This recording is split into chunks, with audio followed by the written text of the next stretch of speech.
வணக்கம். காளி அஷ்ட கர்ம மாந்திரீக பிரயோக முறை பாகம் 5. வித்வேடனம். வித்வேடனம் என்பது கேட்டீங்கன்னா, ஒருவருக்கு ஒருவர் கடும் பகையை மூட்டி அவர்களை நிலைகுலைய வைக்கிறது, பிரிக்க வைப்பது. அது மட்டும் இல்லாமல் ஒருவர் முகத்தை ஒருவர் பாராமுக மாதிரி வைப்பதற்கு உண்டான கலையாகப்பட்டது வித்வேடனம். இந்த செயலாகப்பட்டது ஒருவருக்கு ஒருவர் கடும் பகை அல்லது வெறுப்பு அல்லது சண்டை அல்லது அவர்களுக்கு அவர்களே தன்னை தானே அழித்து கொள்ளும் அளவுக்கு செய்ய வேண்டிய வேலை தான். இதுக்கு மூலிகை மட்டும் இல்லை, மந்திர பிரயோகம் மட்டும் இல்லை, எந்திர பிரயோகமும் இருக்கு. இந்த எந்திரமாகப்பட்டது முக்கோணத்தில் வரும். இந்த எந்திரத்தை முக்கோணத்தை வடிவில் செய்துட்டு கொடுத்துருக்கிற மந்திரத்தை கரெக்டாக நீங்கள் பிரயோகம் பண்ணீங்கன்னாக்கா, யாரை பிரிக்கணும், எதுக்காக பிரிக்கணும், எப்படி பிரிக்கணும்னு சில விதிமுறைகள் இருக்குது. யாரை பிரிக்கணும்னு கேட்டீங்கன்னாக்கா, ஒரு குடும்பத்தை நிலைகுலைய வைப்பதற்காக கடுமையான முயற்சி செய்து பாவங்களோ இல்லை அபாண்ட பழிகளோ ஒருத்தர் மேல் செலுத்தி அவர்கள் குடும்பத்தை தரநாசமாக்கின சில பெண்கள் ஆண்களை நிரந்தரமாக பிரித்து அவங்கள தலை தெறிக்க ஓட விடணும். ஒன்று. ரெண்டாவது கேட்டீங்கன்னாக்கா, இந்த ஊரில் எப்போ பார்த்தாலும் பாருங்கள், ஒரு திண்ணை ஒன்று கட்டி வச்சுருப்பாங்க. அந்த திண்ணையில் வேலைக்கும் போக மாட்டாங்க, ஒன்றும் போக மாட்டாங்க. அப்படி வேலைக்கு போனாலும் அங்கேருந்து வந்த உடனே அதுக்கு தேவையான ஆல்கஹால், அதுக்கு தேவையான புகைப்பொருட்கள் எல்லாம் வாங்கிட்டு வந்து வச்சுட்டு அதை சாப்பிட்டுக்கிட்டே குடிச்சிக்கிட்டே ஊரில் இருக்கிறவங்களுக்கு சண்டையை மூட்டி விட்டுக்கிட்டு இருப்பாங்க. ரெண்டாவது, அவங்கள பிரித்து அந்த இடத்த விட்டு விளைக்கலாம். அடுத்தது கேட்டிங்கனாக்கா, இந்த இந்த ரவுடிசம் சொல்லுவாங்க பார்த்தீங்களா, ரவுடிசம் ஒரு பல வகையில் துன்புறுத்தக்கூடிய அளவில் ரோட்டில் உக்காடுறது, வீட்டுக்கு உக்காந்து வீணான பழி, வீணான சண்டை, வீணான தகராறு, வீணான குழப்பங்களை விளைவிக்கக்கூடிய மனிதர்களை பல வகையிலும் துன்பப்படுத்துவதே இந்த வித்வேஷம். இது செய்து முடிக்கிறதுன்றது சாதாரண விஷயமே கிடையாது. இதுக்கு தேவை மிகப்பெரிய பொருட்கள் எல்லாம் தேவைப்படும். இந்த வித்வேடனம் என்பதை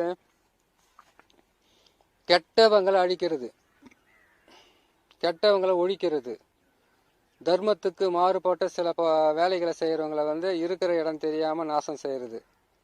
எத்தகையான சக்தி வாய்ந்த மனிதர்களாக இருந்தாலும் இந்த வித்வேஷனத்துக்கிட்ட எதுவுமே செய்ய முடியாது. இந்த வித்வேடனம் என்பதை ஆள் மாறா, அப்படி ஆள் தன்னுடைய உடலையும் தன்னுடைய உயிரையும் தன்னைத்தானே வருத்திக்கிற அளவுக்கு கஷ்டத்தை கொடுக்கறது இந்த வித்வேடனம். அது மட்டும் இல்லாமல் ரெண்டு பேர் சேர்றாங்க, ரெண்டு பேர் அதாவது கேட்டீங்கன்னாக்கா, கூடா நட்பு கொலை நாசம்னு சொல்றாங்க இல்லையா. அப்படி அப்பா அம்மாவுக்கு மதிக்காத, தாய் தந்தையரை மதிக்காத, சொல் பேச்சு கேட்காம, உறவுகள் சொல்லும் நல்வழியில் போகாம தீய வழியில் தன்னைத்தானே செலுத்திக்கிட்டு போறவங்களை இந்த வித்வேடனம் மூலியமாக நிரந்தரமாக பிரித்து ஒருவரை ஒருவர் முகத்தை கூட பார்த்து கொள்ள முடியாத அளவுக்கு அந்த வார்த்தையை சொல்லும் போது காது கொடுத்து கேட்காம அவங்களுக்கு ஒரு சலிப்புத்தன்மையும் வெறுப்பையும் உருவாக்கக்கூடிய மிகப்பெரிய கலையாகப்பட்டதே இந்த வித்வேடனம். இந்த வித்வேடனத்தை 8 வகையா பயன்படுத்தலாம். ஒன்று உண்ற உணவால பயன்படுத்தலாம். அடுத்தது சில விலங்குகளிடையே விந்தால அதை பயன்படுத்தலாம். விந்து, கொழுப்பு, அதுக்கப்புறம் கேட்டீங்கன்னாக்கா இந்த கோராசனம் அதுங்களை வச்சு பயன்படுத்தலாம். அடுத்தது பன்றி இறைச்சி, பன்றியினுடைய முள்ளம்பன்றியோட மலம். அடுத்தது கேட்டீங்கன்னாக்கா முள்ளம்பன்றியோட பிச்சு, அப்படி முள்ளம்பன்றியோட முள்ளு, இது எல்லாமே சேர்த்து இல்லை, அதுக்காக ஒரு பன்றியை வாங்கிடலாம். அதிலிருந்து ஏதாவது ஒன்று கிடைத்தா கூட போதுமானது. அதாவது முள்ளம்பன்றி எதுக்காக இதுக்கு யூஸ் பண்றாங்கன்றது நீங்க பயன்படுத்துகிறார்கள் என்று தெரிய சொல்லணும் இல்லையா. முள்ளம்பன்றி என்ன பண்ணு கேட்டாக்கா, அதுங்கிட்ட எந்த விதமான விலங்குகளும் கிட்ட போக முடியாது. அது சிங்கமா இருந்தாலும் கிட்ட போக முடியாது. ஏன்னு கேட்டீங்கன்னாக்கா, அது உடலில் இருக்கக்கூடிய அந்த முள்ளுகளை அது இது பண்ணும்போது அது குத்தி அவங்களுக்கு மிகப்பெரிய ஒரு பாதிப்பையும் காயங்களும் ஏற்படுத்தும். அதே மாதிரி தான் அந்த முள்ளம்பன்றியை வச்சு நம்ம பாவையை உருவு போட்டு அதுக்கு ரெண்டு பேருக்கு ரெண்டு பேருடைய போட்டோவை தலைகீழாக வைத்து, அதாவது கேட்டீங்கன்னாக்கா ஒருத்தர் பார்க்காத மாதிரி பாராமுகம் மாதிரி அந்த போட்டோவை வைத்து பேரை தகட்டில் எழுதி, அந்த தகட்டுல எல்லாம் நான் கொடுக்கக்கூடிய சக்கரத்தில் எழுதணும். அந்த சக்கரத்தை நான் லாஸ்ட்டாக போகிறேன், பார்த்து தெரிஞ்சுக்கும் மந்திரத்தையும் சக்கரத்தையும். அதுக்கப்புறம் என்ன பண்ண கேட்டீங்கன்னா, அது செய்யணும். இது செய்யறதுக்கு கடுமையான வேலை செய்யக்கூடிய கேட்டீங்கன்னாக்கா செவ்வாய்க்கிழமை, அடுத்தது சனிக்கிழமை. செவ்வாய்க்கிழமையில சனிக்கிழமையில இதுக்கு ஓர கூட தேவையில்லை, அப்படியே செய்திடலாம். ஆனால் இது செய்து மயானத்தில் மட்டும்தான் இதை பிரயோகப்படுத்தணும், வேற எங்கேயுமே பயன்படுத்தக்கூடாது. இதுவே மயானத்தில் மட்டும் நீங்க பயன்படுத்தணும். அந்த பயன்படுத்தும் போது வந்து கரெக்டா நீங்க எப்படி செய்யணும்னு கேட்டீங்கன்னாக்கா, ஒரு மனிதன் இன்னொரு மனிதனை நிரந்தரமாக பிரிப்பது, பகையை மூட்டுவது, ஒருவருக்கு ஒருவர் பாராமுகமாக இருப்பது, எப்பொழுது கேட்டாலும் அவங்க கதையை பேசாதப்பா எனக்கு பிடிக்காதுன்னு சொல்ற அளவுக்கு வெறுப்பை மூட்டுவது. ஆணாக மட்டும் இல்லை, இந்த பெண்ணாக இருந்துக்கிட்டு ஊரெல்லாம் சுத்திக்கிட்டு இருக்கோம். அதுங்க எப்படின்னு கேட்டீங்கன்னாக்கா, வேலைக்கு போவாது, எதுக்கும் போவாது, அந்த வீட்டுல என்ன கதை நடக்குது, இந்த வீட்டுல என்ன கதை நடக்குது, ஒரு நாளைக்கு ஒரு வீட்டோட கதை மட்டும் பேசா காட்டி திங்கிற சாதம் வந்து ஜீரணிக்க முடியாது, செத்தே போயிடுவாங்க. அப்படி ஒரு குணம் படைத்த மனிதர்கள் வந்து சிலர் இருக்கிறாங்க. அது ஊருக்கு ஒண்ணுக்குது, ஊருக்கு ஒண்ணு இல்லை, நிறையவே இருக்குதுங்க. அப்படி இருக்குள்ள செய்யலாம். அதுக்கப்புறம் பாத்தீங்கன்னாக்கா, ஒரு சிலர் வந்து இந்த அவங்க குரலை கேட்டாவே என்னவ செய்ய போறாங்க, என்ன பண்ண போறாங்கன்ற ஒரு பதட்டமும் பயமா வந்து ஒரு சிலருக்கு இருக்கும்.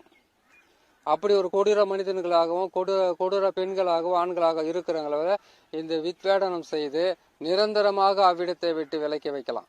அவங்களே போயிடுற மாதிரி பண்ணிடலாம் தாராளமா. இதுக்கு தேவை வந்து நான் சொல்லிக்கிறேன், பன்றியோட இறைச்சி, முள்ளம்பன்றியோட மலம், முள்ளம்பன்றியோட முள், பன்றியோட ரத்தம் தேவைப்படும். இதை எடுத்துட்டு வந்து கொஞ்சமாக செவ்வாய்க்கிழமை அன்னைக்கு எரிச்ச பிணத்தினுடைய சாம்பல், இந்த சாம்பலை சேர்த்துக்குங்க. பிணத்தை எரிச்ச சாம்பல்னு நான் கை வச்சோன்னா அந்த பணத்தினுடைய உயிர் வந்து உடனே பிடிச்சிக்கணும்னு நினைக்காதீங்க. உங்களுக்கு தான் வந்து உடல் கட்ட மந்திரம்லாம் சொல்கிறேன் இல்லையா, உடல் கட்ட மந்திரம். அதுக்கப்புறம் ஏற்கனவே 100கணக்கான மந்திரத்துங்களை போட்டிருக்கோம். அந்த மந்திரத்துங்களை தெரிஞ்சு வச்சுங்க. இனிமேல் நீங்கள் போட்டுட்டு வர ஒரு மந்திரத்தை கேட்டுக்குங்க. ஒரு மாந்திரிகத்தை பயன்படுத்தணும்னு கேட்டிங்கன்னா, மாந்திரிகம் என்பது வந்து அதாவது கேட்டிங்கன்னாக்கா, மாந்திரிகம் என்பது சிவன் ருத்ர பூமியிலிருந்து உருவாக்கப்பட்டதே மாந்திரிகம். அந்த ருத்ர பூமியில் இருக்கக்கூடிய இருக்கஞ்செடி முதல் கொண்டு இருந்து, பிணத்தை எரித்த சாம்பல் முதல் கொண்டு இருந்து, பிணத்தை எரிக்கும் போது அங்கே உடைச்ச பானை முதல் கொண்டு வேலை செய்யும். அதாவது பால் வைக்கிறாங்களா அந்த பானை, அப்புறம் பிண்டத்தை கொண்டு போயிட்டு சாதத்தை கொண்டு போய் உடைக்கிறாங்களா அந்த சட்டி, எல்லாமே வந்து மாந்திரிகத்துக்கு பயன்படுத்தி பாருங்க. 199 பேருக்கு பயம், அங்கே போகிறது கிடையாது, செய்யறது கிடையாது. அதுக்கப்புறம் கேட்டிங்கன்னாக்கா ஏதாச்சும் ஒன்று பண்ணிக்கணும். அதுக்கப்புறம் கேட்டிங்கன்னாக்கா மாந்திரிகம் பள்ளியத்தில் மாந்திரிகம் செய்து பாருங்க. மாந்திரிகம் பள்ளி எப்படி அதே மாதிரி கேட்டிங்கன்னாக்கா, அந்த மயான ருத்ர பூமியில் இருக்கக்கூடிய வேப்ப மரம், வேப்பஞ்செடி, எட்டி மரம், எட்டி செடி, எருக்கு மரம், எருக்கஞ்செடி, எருக்கம் புத்து வர்றது, இது எல்லாமே மிகப்பெரிய வேலை செய்யறதுக்கு ஆரம்பிக்கும். நாங்கள் வந்து சிட்டியில் இருக்கிறவங்க எங்களால் வந்து இதெல்லாம் எடுத்துலாம் செய்ய முடியாதுன்னு கேட்டிங்கன்னா, கிராமத்தில் வந்து அதெல்லாம் வாங்கிட்டு போயிடணும், யாருன்னா ஒருத்தர்கிட்ட தெரிஞ்சவங்க கிட்ட. அதை வாங்கிட்டு போயிட்டு நீங்கள் பொறுமையாக செய்தீங்கன்னாக்கா எதுவுமே மிஸ் ஆகாத நீங்கள் ஜெயிச்சுக்கலாம். ஒரு எதிரியை அதாவது அந்த எதிரியை வந்து அந்த அவ்விடத்தை விட்டு விரட்டி அடிப்பது சாதாரண விஷயமா? அவனே போனோம்னாக்கா நீங்கள் போயிடுன்னு சொல்லி பாருங்களேன், உங்களை விரட்டி விட்டுருவான் அவன். அந்த மாதிரி விரட்டி வேணும்னு கேட்டிங்கன்னாக்கா அது வித் வேடெல்லாம் கரெக்டாக இருக்கும். அதுவும் கேட்டிங்கன்னாக்கா ஏற்கனவே அதான் கேட்டிங்கன்னாக்கா ஒரு கூட்டமாக சேர்ந்து நிற்பானுங்க, அயோக்கியம் அப்படின்னு சொல்லக்கூடிய ஒரு தீயவர்கள் எல்லாமே. அந்த தீயவர்கள் எல்லாம் ஒரு கூட்டமாக சேர்ந்துக்கிட்டு பெண்கள் போகும்போது வரும்போது ஏளனம் பண்ணுறது, கேலி பண்ணுறது, அவமானப்படுத்துறது, அசிங்கப்படுத்துறது, அதுக்கப்புறம் அந்த குடும்பம் வீட்டுங்களை தேடி போய் சண்டை போகிறது, வீட்டுங்களை தேடி போய் அடிக்கிறது, வீட்டுங்களை தேடி போயிட்டு இதை கொடுக்கணும் அதை கொடுக்கணும்னு சொல்லி கட்டாயப்படுத்துறது, ஏமாத்துறது, பொய் சொல்கிறது, பித்தளை மாற்றித்தனம் செய்கிறது, எல்லா வேலை செய்கிறவங்களையும் வந்து இந்த வித்வேடனத்தின் மூலிமா பழி வாங்கலாம். அது மட்டும் இல்லாமல் சிலருக்கு கொம்பு முளைச்சிருக்கும். எப்படின்னு கேட்டிங்கன்னாக்கா, என்ன அழிக்க யாருமே முடியாது, என்னால் நான் வேணா மற்றவங்களை அழிப்புன்ற ஒரு ஆணவ குரலால் பேசுகிறவங்களை அழிக்கக்கூடியது தான் இந்த வித்வேடம். இந்த வித்வேடனை பற்றி சர்வசாரமாக வச்சுக்கோங்க. இந்த வித்வேடன மந்திரத்தை வந்து 1008 போட்டாவே உங்களுக்கு இருக்கிற பகையாளி மொத்த பேருமே வாய்க்கட்டு போட்ட மாதிரி சைலண்டாக உக்காந்துக்குவானுங்க. அதுவே காண்டி 1,10,108 போட்டிங்கன்னு வச்சுக்கோங்க, முடிஞ்சு போச்சுக்காத. எதிரியே இருக்க மாட்டான், விரோதிகள் இருக்க மாட்டாங்க. உங்களுடைய போட்டிகளுக்கு, உங்களுடைய தொழில்களுக்கு வந்து போட்டி போறாம பிரச்சனை தொந்தரவு செய்யறவங்க ஒரு ஆளை உங்க கண்ணு முன்னாடி பார்க்க முடியாது. அந்த அளவுக்கு வேலை செய்ய நீங்க போயிட்டு ஒரு பாவையை செய்து, அதுக்கப்புறம் முள்ளை கொண்டு வந்து மலத்தை கொண்டு வந்து அது மேலே போட்டு, அதுக்கப்புறம் மூஞ்சிரை கொண்டு வந்து அதனுடைய இதெல்லாம் இதெல்லாம் செய்யணும் அவசியமே கிடையாது. இந்த மந்திரத்தை பிரயோகம் பண்ணுங்க. ஆனா ஒன்று, ஒரு மனதோட பார்த்து பிரயோகம் பண்ணணும். நீங்க பண்ணி பாருங்க. இந்த மந்திரத்தை, இந்த எந்திரத்தை வரைஞ்சி வச்சு இந்த மந்திரத்தை வந்து நீங்க பிரயோகம் பண்ணி பார்த்தீங்கன்னா தானே தெரியும் அதோட சக்தி எப்படின்னு. யாரோ ஒருத்தர் எந்த காலத்துல செய்ததெல்லாம் மனசுல வச்சுக்கிட்டு அவங்க இதை செஞ்சாங்க இவங்க இதை செஞ்சாங்கன்னு சொல்லிக்கிட்டு சுத்துறதெல்லாம் வந்து மாந்திரிகம் கிடையாது. செய்து பாருங்க எவ்வளோ பலனை கொடுக்குதுன்னு.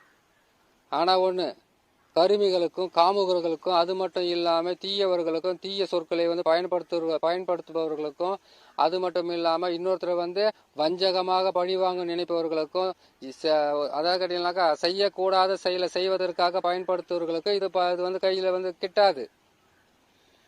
யாரு எல்லாமே தீய எதிரிகளாக இருந்தாலும் அவர்கள் வந்து உங்களோட வீட்டை தேடி வந்து உங்கள் பாதத்தில் விழுந்து எனக்கு இப்படி ஒரு குறை இருக்குது, அந்த குறையை தீர்த்து வைங்கன்னாக்கா அந்த நிமிடத்தில் மனமிறங்கி அவர்களுக்கு உதவியாக செய்ய வேண்டியதை மறைமுகமாக பிரயோகப்படுத்த வேண்டிய மாந்திரிக கலை. இந்த மாந்திரிக கலையை நீங்கள் கரெக்டாக செய்யுங்க, உங்களுக்கு உண்டான நற்பலன்கள் கை மேலே கிடைக்கும். புரியுதுங்களா? நான் போடுற அந்த சக்கரத்தை வந்து என்னைக்கு எழுதணும்னு கேட்டீங்கன்னாக்கா செவ்வாய்க்கிழமை தான் எழுதணும், இல்லை சனிக்கிழமை எழுதி வச்சுக்கலாம். அப்படிலாம் கேட்டிங்கனாக்கா அமாவாசைக்கு மறுநாள் வரக்கூடிய அந்த அரைமட்டம் சொல்லுவாங்க, அந்த நாளில் அதை நீங்கள் எழுதி வச்சுக்கோங்க. முதல்ல எழுதி வைங்க. இது உள்ளே இருக்கிற அச்சரம், அதில் எழுத்துக்கள் தெரியல, அச்சாரம் தெரியல, முயற்சி பண்ணி தேடுங்க. ஜூன் பண்ணி பார்த்தீங்கன்னா தெளிவாக தெரியும். அந்த அளவுக்கு வந்து உங்களுக்கு புரியாத மாதிரி நான் போடவே மாட்டேன்.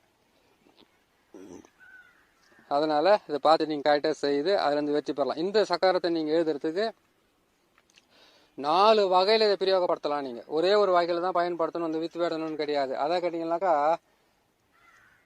விபூதியால் பயன்படுத்தலாம். அடுத்தது மயான சாம்பலால் பயன்படுத்தலாம். அதாவது மயான சாம்பலை வந்து எப்பவுமே கேட்டுக்குங்க, செவ்வாய்க்கிழமை இறந்தோ செவ்வாய்க்கிழமை எரிச்சவனுடைய சாம்பலையோ ஒரு மண் பாத்திரத்தை கொண்டு போய் மண் சட்டியில நிறைய வாரி அதை போட்டுக்கிட்டுவாங்க. எப்போ வந்து அந்த மண் பாத்திரத்துல வந்து அந்த சாம்பலை எடுத்துக்கனாக்கா காடாற்றும் முன்பாக, அதாவது கேட்டீங்கன்னாக்கா அவங்க புண்ணியம் பண்றதுக்கு அதாவது கேட்டீங்கன்னா அந்த வீட்டில் இருக்கிறவங்க வாங்கிட்டு போயிட்டு அதுக்கு வந்து கங்கையில கரைப்பாங்க இல்லையா, அதுக்கு முன்னாடி எடுக்கணும். அதை மயான சாம்பல்னாக்கா எந்த மயான சாம்பல்லாம் வேலை செஞ்சுன்னு வச்சுக்காதீங்க. ஒவ்வொன்று வந்து கேட்டீங்கன்னாக்கா திரும்பிச்சானாக்கா உங்களுக்கு தான் கஷ்டம். அது மயான சாம்பல் எடுத்துக்கிறாங்க, எருக்கும் செடியோட மண் எடுத்துக்கிறாங்க. அது வந்து வடக்கு பக்கம் தெற்கு பக்கம் எடுத்தோம்னாக்கா ஒருத்தருக்கு கை காலை வராமல் பண்ணிடலாம். வடக்கு பக்கம் எடுத்தோம்னாக்கா அவங்களுக்கு இருக்கிற இடத்த விட்டு ஓட்டி விட்டுடலாம். கிழக்கு பக்கம் எடுத்தோம்னாக்கா அவங்களுக்கு கண் தெரியாமல் பண்ணிடலாம். இதெல்லாம் கரெக்டு தான், சொல்றது தப்பு ஒன்றும் கிடையாது. ஆனால் மயான சாம்பலை நீங்கள் எடுக்கிறீங்க, எதுக்கு எடுக்கிறீங்க? மயான சாம்பலை நீங்கள் ருத்ர பூமியில் இருக்கக்கூடிய அந்த விபூதியை நீங்கள் எடுக்கும் போதே வந்து உங்களுக்கு எப்போ எதுக்காக செய்யணும்னு கேட்டீங்கன்னாக்கா அழிப்பது, விரட்டுவது, முடக்குவது, அடக்குவது, அதுக்கப்புறம் வந்து கொடுமைப்படுத்துவது, அதுக்கப்புறம் சித்திரவதைப்படுத்துவது, உதிரத்தை சிந்த வைப்பது. இதற்காகத்தான் வந்து மயானத்தில் இருக்க வேண்டிய அந்த சாம்பலை வந்து விபூதி எடுக்கிறீங்க நீங்கள் ருத்ரபூமியில் இருக்கிறது. ஆனால் முறையற்ற தன்மையில் வந்து எடுக்கக்கூடாது.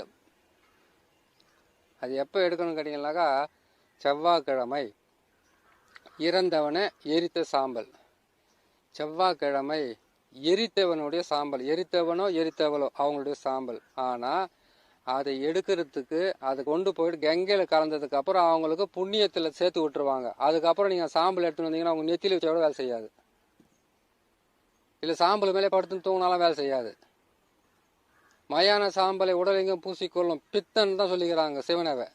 அவர் பூசிக்கிட்டு இருக்காங்க. எத்தனை பேரை வந்து அவர் ருத்ரனை பொறுத்த வரைக்கும் ருத்ர தாண்டவம் ஆடுறதே வந்து ஒருத்தர் அடிக்கிறதுக்காக தான். அப்போ நீங்கள் அதை கரெக்டாக எடுத்து பயன்படுத்துங்க, கரெக்டாக வேலை செய்யும் பாருங்க. சரிங்களா? இதை செய்து அதை எடுத்துகிட்டு வந்து என்ன பண்ணுறீங்கன்னு கேட்டீங்கன்னாக்கா வீட்டில் வச்சுக்கோங்க. எது உங்கள் வீட்டில் வச்சுக்காதீங்க, வாழ வேண்டிய வீட்டில் வச்சுக்காதீங்க. மாந்திரிகம் செய்யறதுக்காக உங்களுக்காக ஒரு வீடோ ஒரு ரூமோ நீங்கள் பயன்படுத்தி வச்சுருக்கீங்க பார்த்தீங்களா, பயன்படுத்துவதற்காக அந்த இடத்துல வச்சுக்கிட்டு கரெக்டாக இதை செய்கிறதா செவ்வாய்க்கிழமை காலையில் 6 மணிக்கெல்லாம் பயன்படுத்துங்க. அப்படி இல்லையா, என்கிட்ட வர்ற ஆளுங்கெல்லாம் மதியத்துக்கு தான் வருவாங்களே, என்ன பண்ணுறதுன்னு கேட்டாக்கா அவங்க மதியம் வரட்டும், சாயங்காலம் வரட்டும், விடைக்காலம் வரட்டும், நைட்டு கூட வரட்டும், வேணான்னு சொல்லலை. நீங்கள் முதல்ல இந்த வித்வேடனம் என்று சொல்லக்கூடிய இந்த கலையை வந்து நீங்கள் பயன்படுத்தி வெற்றி பெறணும்னு வச்சிக்கலாம். முதல்ல நீங்கள் செய்கிறது வந்து காலையில் செவ்வாய்க்கிழமை பார்த்தீங்கன்னாக்கா காலையில் செவ்வாய் ஓரதான் 6லேருந்து 7 மணிக்கெல்லாம் அதிகாலையில் செய்யுங்க. காலையில் 6 மணிக்கு பயன்படுத்துங்க. மந்திரத்தை பிரயோகம் படுத்தலாம். விடைகாலம் சொன்ன மாதிரி வந்து ஒரு ஆசனத்தை தர்பாசனம் சொல்லியிருக்கேன், அந்த தர்பாசனத்தில் உக்காருங்க. அதில் தொட்டாசினிங்க சொல்லியிருக்கிறேன், அதுக்கப்புறம் நேல் பட்டாசுரிங்க சொல்லியிருக்கேன். அதுக்கப்புறம் கேட்டிங்களானாக்கா பல வகையில் பல மூலிகைகளை உங்களுக்கு சொல்லியிருக்கேன். அதை புதங்காமை எடுத்த சென்னாய் உருவி இதெல்லாம் எடுத்து மூலிகைகள் எவ்வளோ மூலிகைகள் இருந்தாலும் பரவாயில்ல, அந்த மூலிகை மொத்தமே வந்து நீங்கள் எடுத்து கீழே போட்டு அதுக்கு மேலே வந்து நீங்கள் தர்பப்புல்லை போட்டு அதுக்கு மேலே அருகம்புல்லை போட்டு அதுக்கு மேலே வந்து நீங்கள் கட்டிக்கிட்டு இருக்கிற வேட்டிக்கு கலரில் அதே மாதிரி ஒரு துண்டு ஒன்று மேலே போட்டு அது மேலே உட்காந்து மந்திரத்தை பிரயோகம் பண்ணுங்க. அந்த மந்திரத்தை பிரயோகம் பண்ணுறதுக்கு முன்னாடி விளக்கை வந்து ஏற்றி கிழக்கு பக்கமா மேற்கு பக்கமா வடக்கு பக்கமா தெற்கு பக்கமான்றதை பார்த்து கரெக்டாக பயன்படுத்துங்க. இது வந்து கேட்டிங்கன்னாக்கா தெற்கே பிரயோகம் படுத்த வேண்டிய கலை மந்திரம். வக்கான் பயன்படுத்தி நான் போட்டிருக்கிற இந்த சக்கரத்தை இந்த சக்கரத்தை வந்து நீங்கள் எப்படி பயன்படுத்துறீங்க கேட்டீங்கன்னாக்கா முதல்ல ஒரு பேப்பர் எடுத்து எழுதிக்கங்க. சரி, என்னால் வந்து எழுத்தாணி பூண்டெல்லாம் வச்சு நான் எழுத்தாணியெல்லாம் வச்சுருக்கிறேன், நான் ஈஸியாக எழுதிக்கிறேன்னா தகடு வாங்கிட்டு வந்துடுங்க. செம்பு தகடு, முறி தகடு, இரும்பு தகடு, காரிய தகடுன்னு இருக்குது பாருங்கள். அந்த தகடெல்லாம் வாங்கிட்டு வந்து கூடவே வந்து என்ன பண்ணுறீங்க, முக்குடல் வாங்கிக்கங்க, பிண்ட தைலம் வாங்கிக்கோங்க. வாங்கிட்டு வந்து உக்காந்துக்கிட்டு பொறுமை செய்யுங்க. சரி, பிண்ட தைலமே எனக்கு கிடைக்கலப்பா, நான் என்ன தான் செய்கிறதுன்னு கேட்டிங்கனாக்கா எட்டி விதையை கொண்டு வந்து குழி தைலம் இறக்கி வச்சுக்கோங்க. சரி, எட்டி விதைனால குழி தைலமே இறக்க முடியாது, என்ன தான் பண்ண முடியாது, எனக்கு கிடக்க முடியாதுன்ற வார்த்தை தான் அதிகமாக இருக்கும். முடியும்னு செயல்படுறதுக்கு போனாக்கா அது ஒரு வருஷம் ஆகிடும். அதனால் என்ன பண்ணுறீங்க, சக்கரத்தை போட்டுடுறீங்க. அதுக்கப்புறம் வந்து எட்டி விதையை கொண்டு வந்து என்ன பண்ணுறீங்க கேட்டிங்கனாக்கா நல்லா காய வச்சு எட்டி விதையோட ஐங்கோல பொருட்களையும் சேர்த்து வச்சு நீங்கள் இது இறக்கி வச்சுக்கலாம். இல்லைன்னு கேட்டிங்கனாக்கா பிண்ட தைலம், மயான தைலம், அதுக்கப்புறம் கேட்டிங்கனாக்கா அதுக்கு இது வந்து போய் கேளுங்க, யாருன்னா இருந்தால் வாங்கிக்கோங்க. இல்லாட்டி எட்டி விதையை என்ன பண்ணுங்க காய வச்சு கற்பூரம் போட்டு எரித்து அதை வந்து சாம்பல் ஆக்கி அந்த சாம்பலை என்ன பண்ணுறீங்க கேட்டிங்கன்னாக்கா அதோடு சேர்ந்து வேப்பெண்ணெய், அதோடு சேர்த்து வேப்பெண்ணெயை போட்டு கொஞ்சம் மயான சாம்பலும் செவ்வாய்க்கிழமை சாம்பலெல்லாம் போட்டு எடுத்து வச்சிங்கனாக்கா இந்த வித்வேடனத்துக்கு மிகவும் பயன்படும். ஒரு முறை செய்துட்டீங்கன்னாக்கா 6 வருஷம் 7 வருஷம் நீங்கள் வேறு மாதிரி செய்ய வேண்டிய அவசியமே இருக்காது. அந்த அளவுக்கு செய்து ஒரு மண் பாத்திரத்தில் போட்டு வச்சுக்கோங்க. சரிங்களா? இதை செய்து அதிலிருந்து மிகப்பெரிய ஒரு வெற்றியை நீங்கள் காணலாம். சரி, இந்த சக்கரத்தை போட்டுட்டீங்க. செவ்வாய்க்கிழமைக்கு சக்கரத்தை வந்து ஒரு பேப்பரில் எழுதிட்டீங்க, இல்லைன்னா தகடில் எழுதி அதுக்கு வந்து என்ன கேட்டிங்கன்னாக்கா முதல்ல பாவ நிவர்த்தி, சாப நிவர்த்தி எல்லாம் செய்து முடிச்சுட்டு எந்திர நிவர்த்தி, மந்திர நிவர்த்தி எல்லாம் செய்து முடிச்சிட்டிங்களா? செய்து முடிச்சுட்டு அதற்கு பிறகாக மந்திரத்தை பிரயோகம் பண்ணுறதுக்கு உக்காருங்க. முதல்ல இதை செய்து வச்சுக்கிட்டு நான் சொன்ன மாதிரி பாவ உருவை போட்டு தெற்கு முகமாக, நீங்கள் தான் தெற்கு முகமாக உக்காரணும். நீங்கள் நேராக பார்க்குற மாதிரி இலையில வந்து நீங்கள் படையல் போடுங்க. இதுக்கு மாமிசம், அதுக்கப்புறம் மது, மாமிசம், சுருட்டு, இது எல்லாம் வெத்தலை பாக்கு, தாம்பூலம் எல்லாம் வைக்கலாம். அவல் பொறி கடலை எல்லாமே வச்சுக்கலாம். அது மாலை பூஜைக்காக போட்டுங்க. காலையில் போடுறது வந்து கேட்டிங்கனாக்கா அவல் பொறி கடலை, பத்தி சூடம், அதுக்கப்புறம் கேட்டிங்கன்னாக்கா இது முக்கணிகளை வச்சு போடுங்க. ஒரு மனதோடு செய்யுங்க.